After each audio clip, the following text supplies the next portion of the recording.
What's up, NBA fans? Kirien Sprecher from RotoWire here.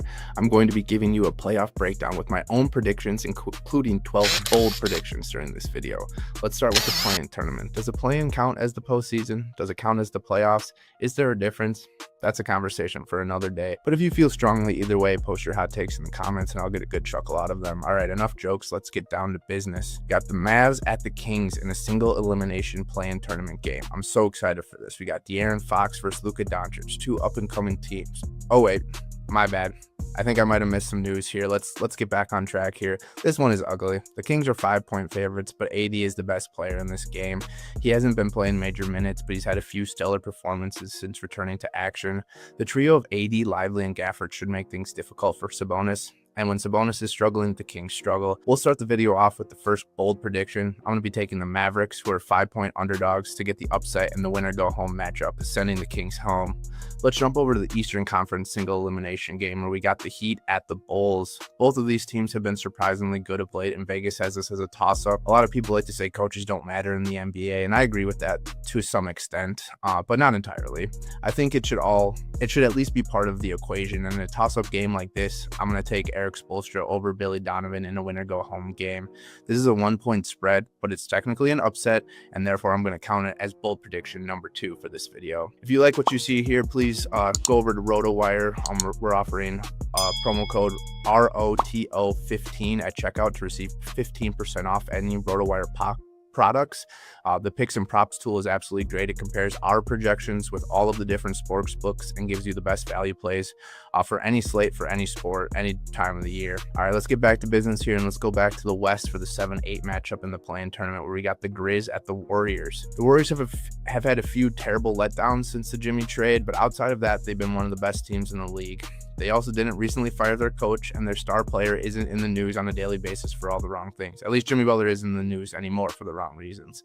So I'm going to take Golden State to advance here, avoid the play-in, and face the young Rockets in round 1 of the actual postseason. Let's go back over to the Eastern Conference for the 7-8 matchup, where we got Atlanta at Orlando. Orlando is the better team right now, but facing Trae Young in a playoff setting has got to be frightening. If Jalen Suggs was available to annoy Young, I'd take Orlando in a landslide, but it's not fair to mention Suggs' absence without mentioning Hawks' young superstar Jalen Johnson also missing the last couple of months. If both of those players were in this series, it would be completely different. Or in this game, sorry, this is the play-in 7-8 play-in game. So if they were playing, this would be totally different, but they're not. They've been out for a long time. Orlando took Cleveland to Game 7 last year and has the experience over everyone in Atlanta outside of Young. I got bold prediction number 3. Young goes full villain mode and drops 50, but it's not quite enough as no one else around him picks up the slack, and Orlando barely holds on to advance to the actual play-in. Let's wrap up the play-in tournament. In my predictions in the Eastern Conference, we have Heat at Atlanta for the final spot in the postseason. The Heat have a Trae Young counter and Davion Mitchell, but Dyson Daniels will be making Tyler Hero's life miserable on the other end. The rest of the matchups should favor Miami. It'll be interesting to watch which rookie stands out. For Miami, you got Khalil Ware. For Atlanta, you got Zachary Ricochet. One of those guys can perform in the postseason, perform in this play-in tournament game. That could be a difference maker. But I'm going to take Miami with the exception that Bam Adebayo absolutely dominates down low against the Hawks. In the final West play-in game, I have the Mavs at Grizz. John Morant at the rim against Lively, Gafford, and AD. Sign me up. That should be a very fun matchup to watch. My big question, though, is can Zach Edey do enough to mitigate those Dallas bigs? I don't know. Edey's had moments in his rookie season, but it's been pretty inconsistent, and going up against arguably the best front court that's now healthy in the NBA is going to be a tough task. I would like Memphis a lot more if Brandon Clark was available.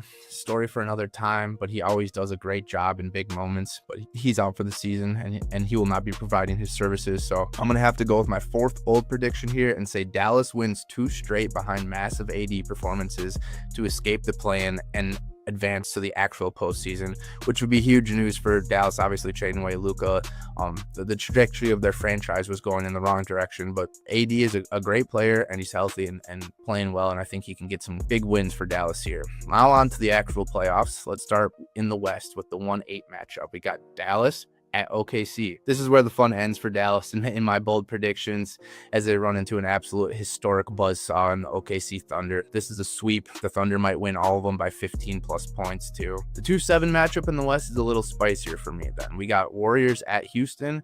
Houston has had a fantastic season led by young Nucleus, and their reward face Jimmy Butler, Steph Curry, Draymond Green, and one of the hottest teams in the league in round 1. Yikes. This one could go 7, especially if Fred VanVleet struggles.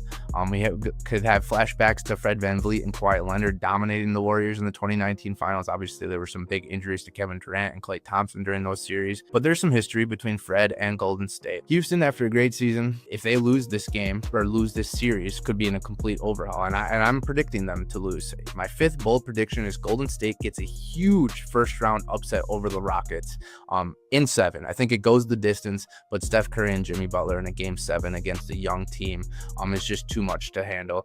If this happens, Houston could be very different next season. Fred VanVleet has a $45 million team option for next year. Given the production he provided this year, it would be surprising if they pick that up. Jabari Smith could get moved given Amen Thompson's resurgence this year, or not necessarily resurgence, but his up-and-coming stellar campaign. You could also talk about Dylan Brooks and Jalen Green possibly moving on, maybe even Sengun. If the Rockets get bounced in the first round, there's going to be some changes. So after that huge upset, we're going to go to the 4-5 game where we got the Clippers at Denver. Denver secured home court in the first round by getting the win over Houston on Sunday. Houston started their regulars. They all played 20 minutes, but no one played more than 27 minutes. So a big win for Denver and another letdown for Houston. The Clippers avoided the play-in by beating the Warriors on Sunday in what felt like a game 7 to avoid the play-in. So both teams are coming in hot. Denver just made headlines by getting rid of Malone, but Jokic can't be stopped. However, what Zubac is doing for the Clippers this season has to be talked about more. He literally just out-rebounded the Warriors by himself when he was on the court. Looking at the matchups here, we got Jamal Murray meet Chris Dunn. Chris Dunn has been one of the best defenders in the league.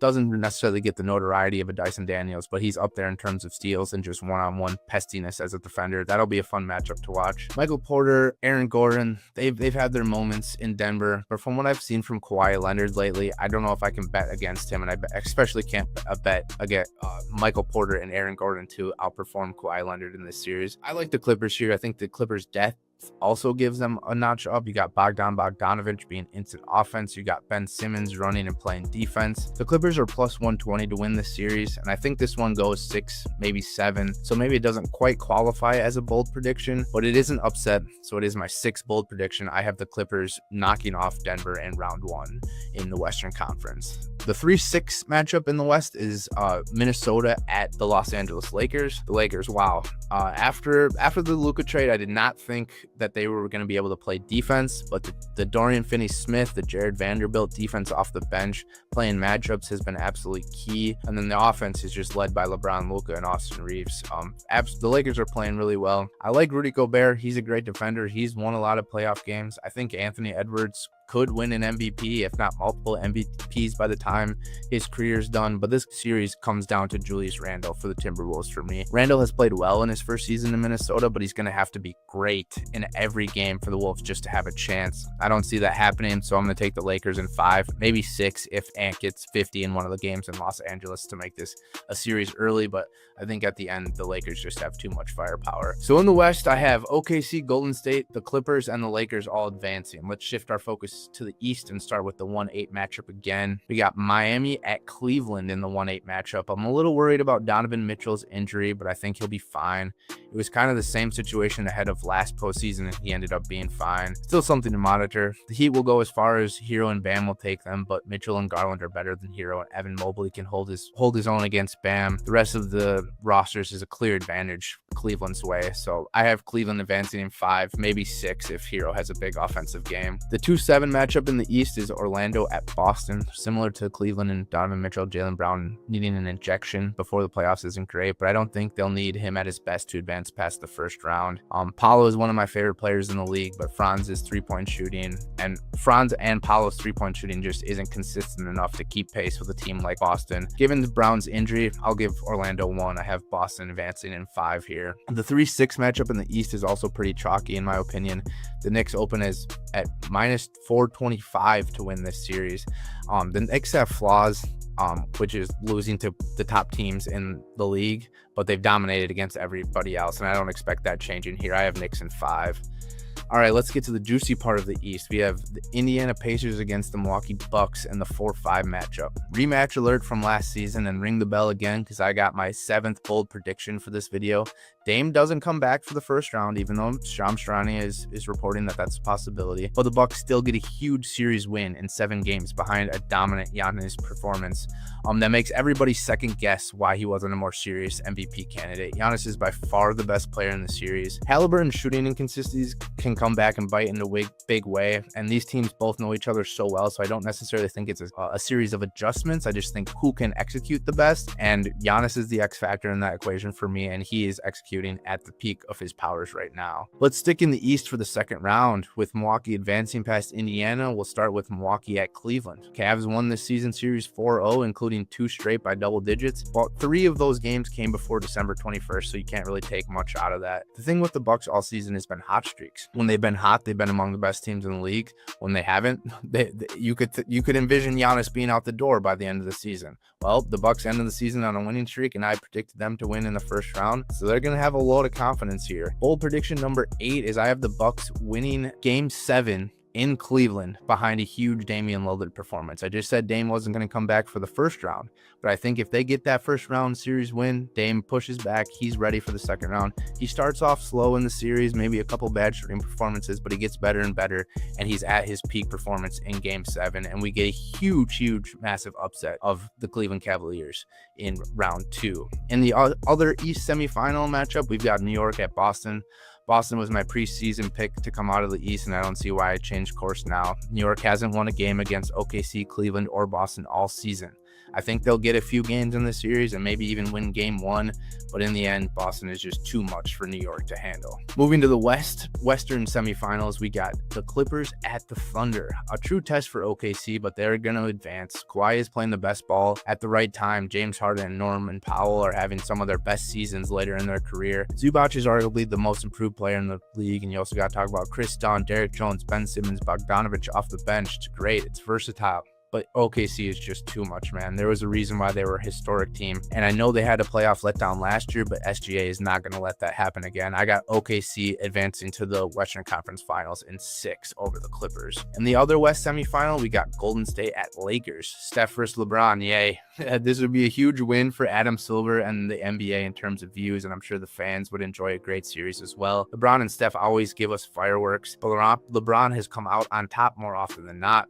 When LeBron beat Steph in the finals all those years ago, Steph went out and he got KD. Well, now Steph has Jimmy, and that should make things difficult for LeBron and company. Luka had a great game against his former team to snap out of a mini funk, but he hasn't been as efficient in LA as he was in Dallas. I think that could come back to bite LA in the butt, especially if the Lakers start questioning who gets the ball at the end of the games. Is it Reeves? Is it Doncic? Is it LeBron? Is it whoever has the hot hand?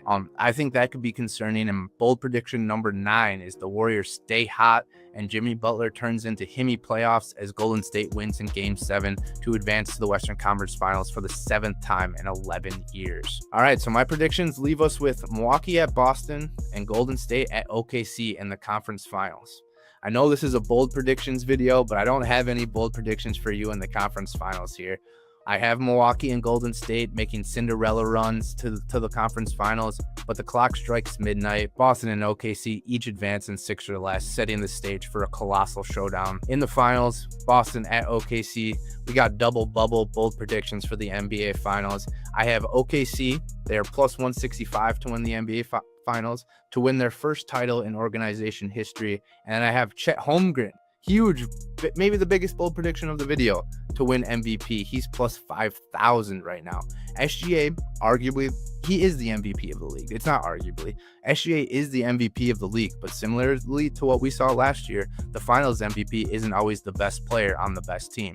It's who plays the best in the finals. I think Chet is a matchup nightmare for Boston, and I think he's arguably the only one who could slow down Kristaps Porzingis, who is really Boston's X factor when he's at 100%. So Porzingis versus Chet, I think Chet comes out on top in that, and Chet does just enough offensively and defensively to take home MVP honors in the finals as OKC takes their first title.